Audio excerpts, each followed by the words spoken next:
Screenplays, and I forgot for a second that this is going to be a soft-spoken only video, so sorry about that. I'm sure there's going to be moments where I forget, but for the most part, I'll try to make sure that I stay disciplined on it, so try to get some other sounds, but we're going to be reading a little bit of Batman Begins, my personal favorite of the trilogy.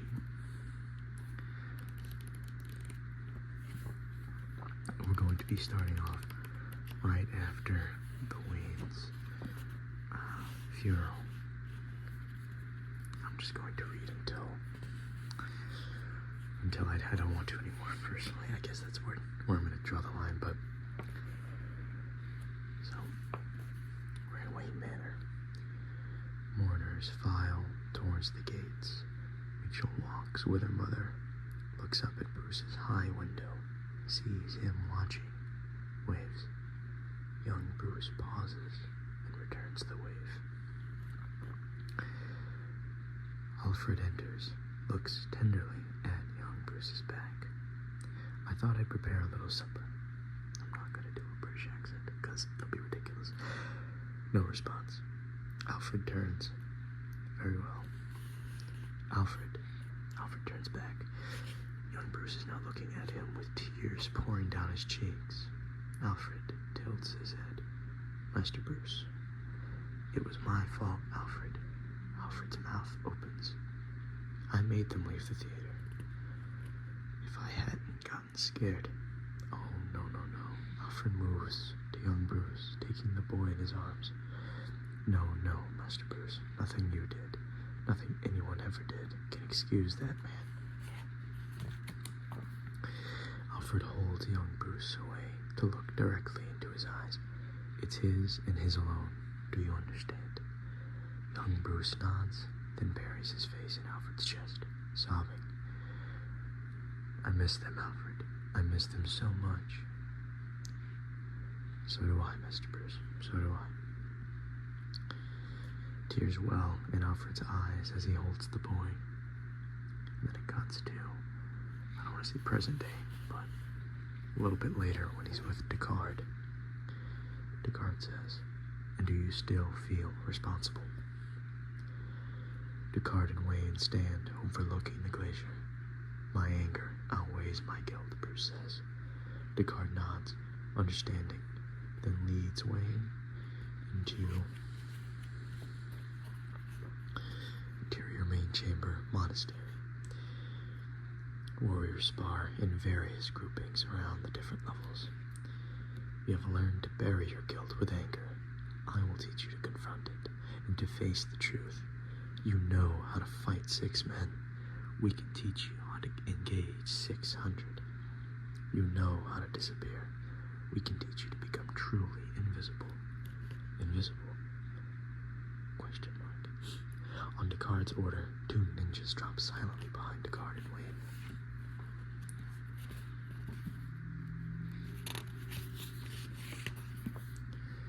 The ninja understands that invisibility is a matter of patience and agility.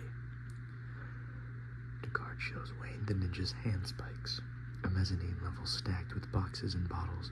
Ninjas pour powders into packets, mixing compounds. Descartes takes a pinch of powder, throws it down. Bang. Wayne flinches. Descartes smiles. Ninjutsu employs explosive powders as weapons, Bruce asks. Descartes hands Wayne a pinch of the powder. Or distractions. Theatricality and deception are powerful agents. You must become more than just a man in the mind of your opponent. Wayne tosses the powder.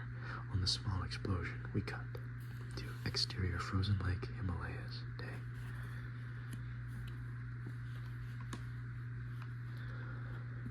Wayne and Descartes circle each other on the ice, swords poised to strike. Dark figures in the white and blue landscape. Descartes nods, then strikes at Wayne, who deflects the blow, using a silver gauntlet with 3 scallops, thick, hook-like projections. Descartes skids left, breath steaming.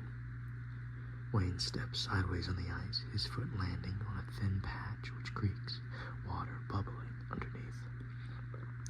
Mind your surroundings always. Wayne strikes.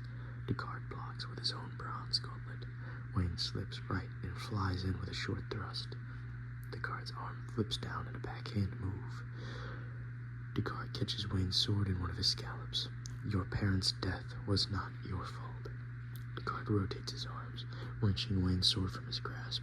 It skids along the ice, and Descartes looks at Wayne. It was your father's.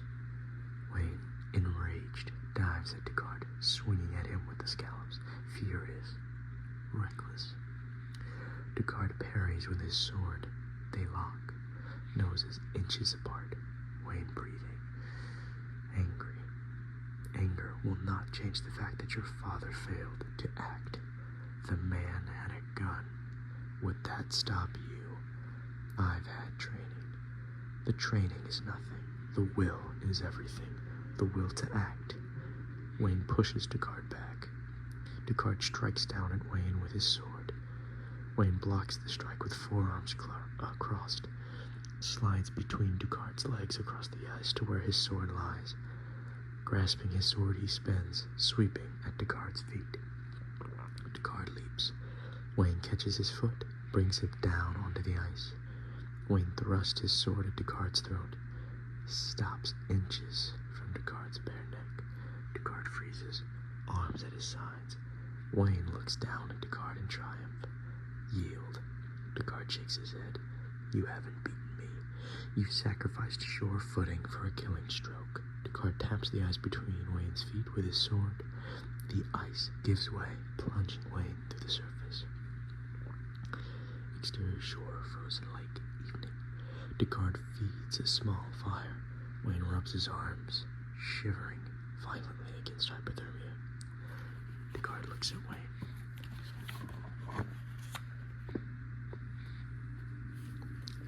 Descartes says, rub your chest. Your arms will take care of themselves. Wayne rubs his torso. You're stronger than your father. Wayne looks up, eyes blazing. You didn't know my father. But I know the rage that drives you. That impossible anger, strangling the grief until your loved one's memory is just poison in your veins. He's distant. And one day you catch yourself wishing the person you loved had never existed, so you'd be spared your pain. Wayne looks up at Descartes, struck by his words. I wasn't always here in the mountains. Once I had a wife, my great love. He looks into the fire. She was taken from me. Like you, I was forced to learn that there are those without decency, who must be fought without hesitation or pity. Looks at Wayne. Your anger gives you great power, but if you let it, it will destroy you, as it almost did me. What stopped it? Vengeance. Wayne nods, bitter. That's no help to me. Why? Cuts back, looking out to Gotham. Bruce, now 22, reflected in the glass, stares sadly out at the city. This was before he met with Descartes, if I wasn't clear with that. This is long before he went on his journey. Why could you not avenge your parents? This is a voiceover from Descartes. He is now at a train that is filthy and covered in graffiti, or he's looking at the train that his father built. Wayne Station next. I'm just gonna skip there.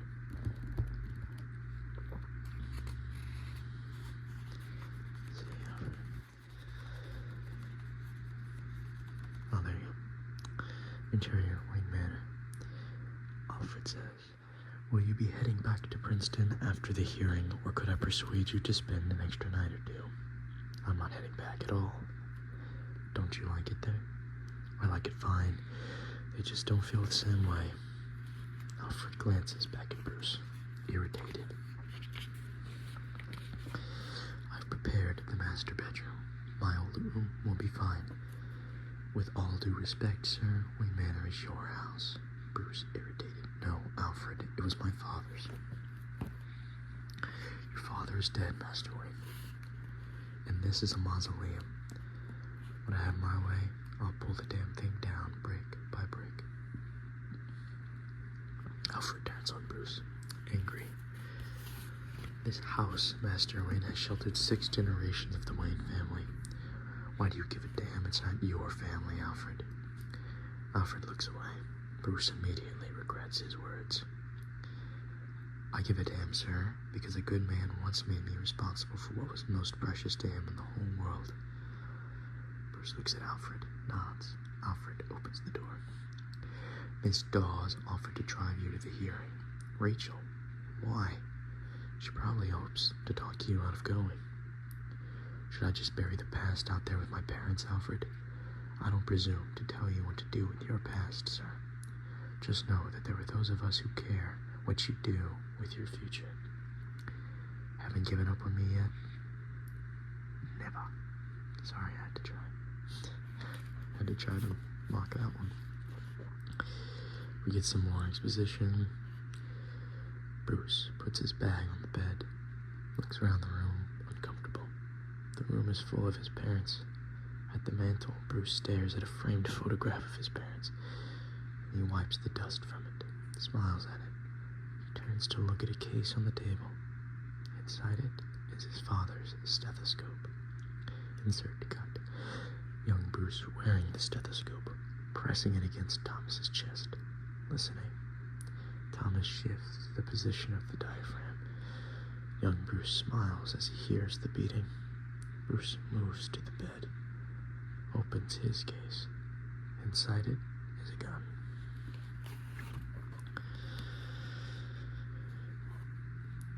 Interior kitchen. Wait, sorry, I'm gonna have to edit that out. Where was I? Oh, interior kitchens. Bruce stops at the open pantry door to stare at Rachel, now a beautiful young woman of 22. She runs her fingers over the shelves of cans and boxes, a sad smile on her face. Alfred still keeps the condensed milk on the top shelf. Rachel looks up, smiling at the tins of the sweet liquid.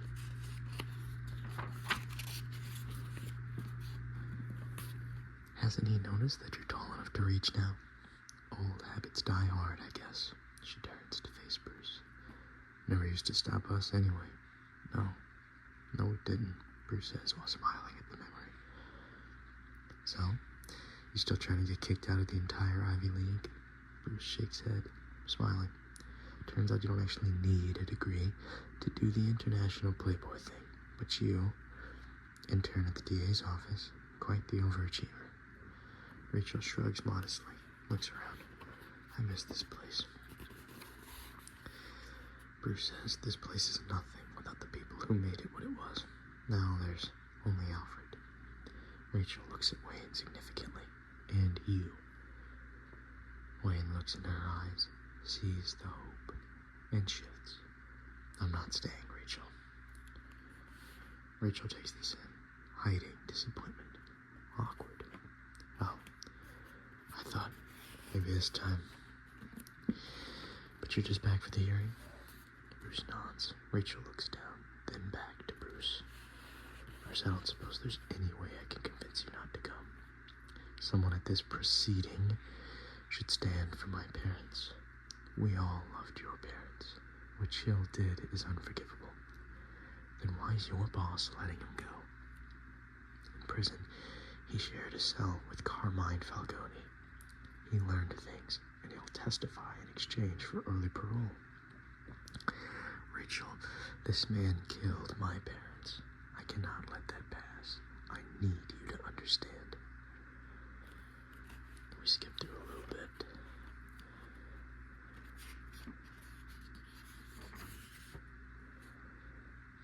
No, actually, I will go ahead and just read it. Interior courthouse. Day. A small bureaucratic proceeding. A 5-person panel chaired by Judge Faden. Bruce sits amongst the observers. Watching the back of Chill's head, Rachel's boss, Finch, is speaking. The Depression hit working people like Mr. Chill hardest of all. His crime was appalling, but it was motivated not by greed, but by desperation. given the 14 years already served and his extraordinary level of cooperation with one of this office's most important investigations, we strongly endorse his petition for early release.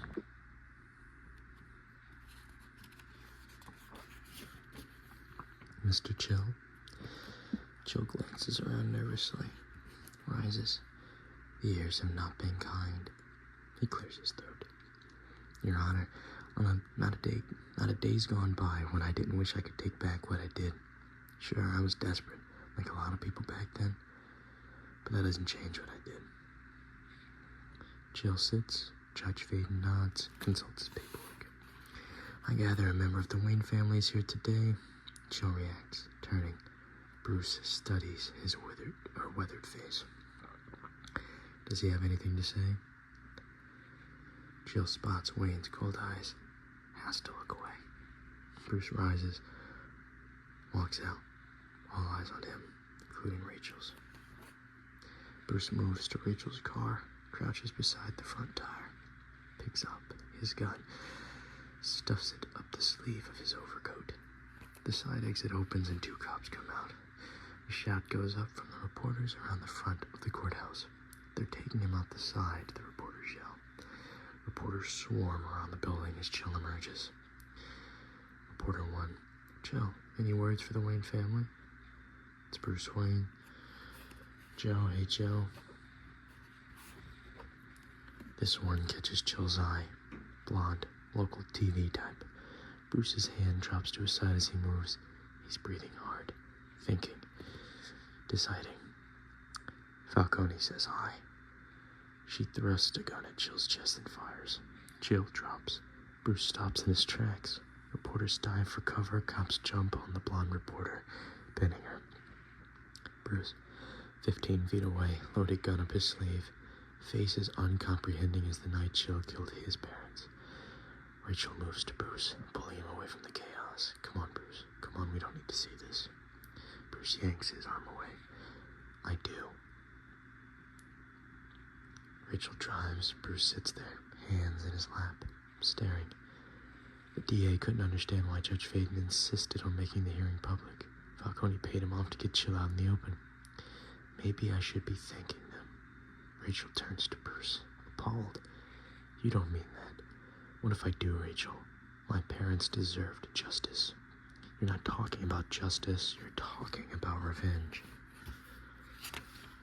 Sometimes they're the same. They're never the same, Bruce. Justice is about harmony. Revenge is about making yourself feel better. That's why we have an impartial system, while your system is broken. Don't you tell me the system's broken, Bruce. I'm busting my ass in school so that I can do something to fix it. You care about justice. Rachel yanks the wheel. Rachel's car screeches across 2 lanes onto an exit ramp. The streets below are dark, crowded, and threatening. Look beyond your own pain, Bruce. Rachel gestures at the filthy streets, down dark alleys. Shadowy figures conduct business. This city is rotting. They talk about the Depression as if it's history, but it's not. Things are worse than ever down here. Falcone floods our streets with crime and drugs, preying on the desperate, creating new Joe Chills every day. Falcone may not have killed your parents, Bruce, but he's destroying everything they stood for. They pull up in front of a basement club. You want to thank him for that? Here you go. We all know where to find him. Gestures at the club.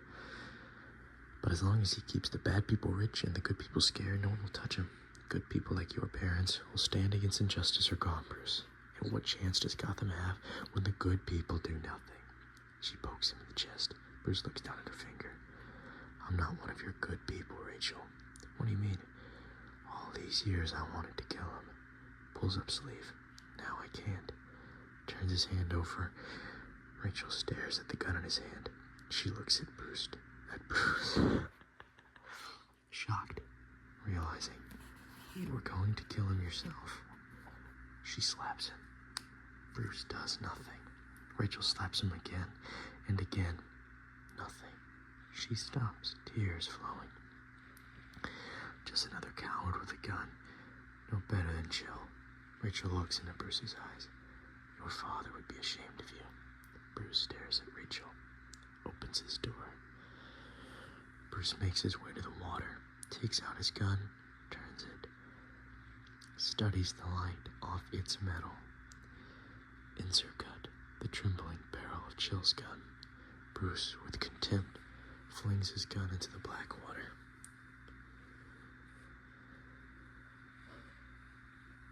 Bruce strides towards the entrance of the club. Let's see.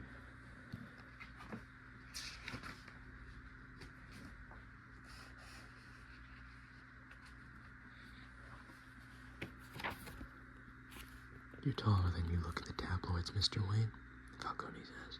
A thug appears at Bruce's side, pats him down. No gun? I'm insulted. Only a coward needs a gun. Falcone shrugs, motions him to sit. Could have just sent a thank you note. I didn't come here to thank you. I came here to show you that not everyone in Gotham is afraid of you. Falcone laughs. Just those that know me, kid. Look around. You'll see 2 councilmen, a union official, a couple off-duty cops, a judge. Judge Vaden sits at a nearby table, eyeing Bruce nervously. Falcone pulls a gun from under the table, holds it to Bruce's forehead. People stop their conversations, staring. I don't have a second's hesitation blowing your head off in front of them. That's power you can't buy. That's the power of fear. I'm not afraid of you, Bruce says, smiling. Because you think you've got nothing to lose, but you haven't thought it through. You haven't thought about your lady friend from the DA's or that old butler of yours. Bruce tries to hide his reaction. Falcone lowers his gun. People from your world always have so much to lose. That's why they keep me in business. I stopped the desperate heading uptown the way Jill did. You think because your mommy and daddy got shot, you know the ugly side of life, but you don't. You've never tasted desperation. You're Bruce Wayne, Prince of Gotham. You'd have to go 1,000 miles to meet someone who didn't know your name. So don't come down here with all your anger, trying to prove something to yourself.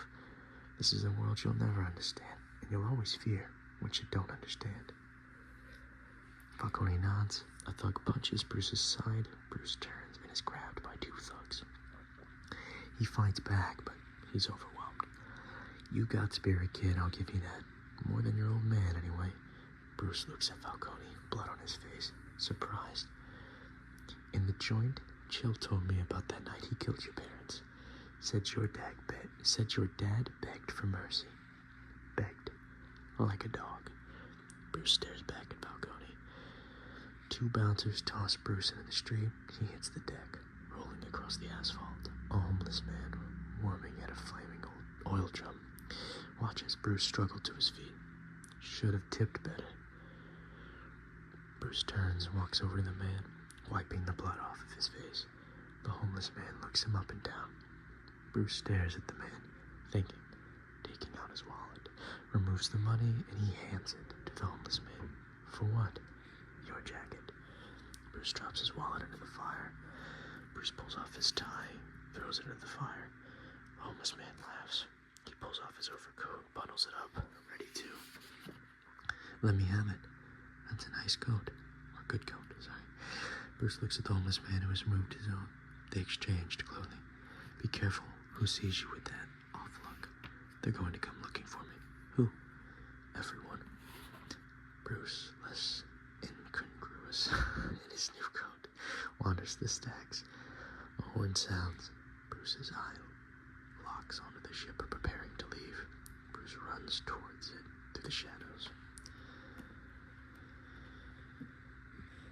And that is where I'm going to stop for the day.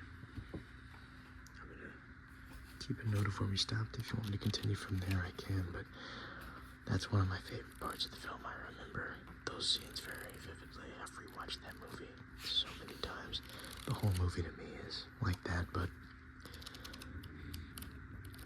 believe me, if this wasn't about to go on the internet, I would have tried to impersonate the voices, because I do know a lot of their cadences, and I do try to mock that accent every once in a while, like when I'm playing the game or watching the movie with my fiance, but I'm not going to do that on the internet for me to forever feel ashamed. But either way, I love the beginning of the movie. 1 second. Sorry, of course. these loud trucks right at the end. But like I said, I'm gonna go ahead and wrap it up now. I hope you guys enjoyed. If you want to see more of this kind of video, more reading, I have a bunch of books I could read through. I could continue reading this one. There's clearly a lot we could get through. But there's also Star Wars, James Bond, a few fiction, a few non-fiction, this, that, the other, whatever you think might be the most relaxing. Either way, thank you all for stopping by. I hope you guys have a wonderful weekend ahead. If you're watching this when it comes out, I don't have a bookmark, so I'll figure something out later, but thank you all for stopping by. Goodbye.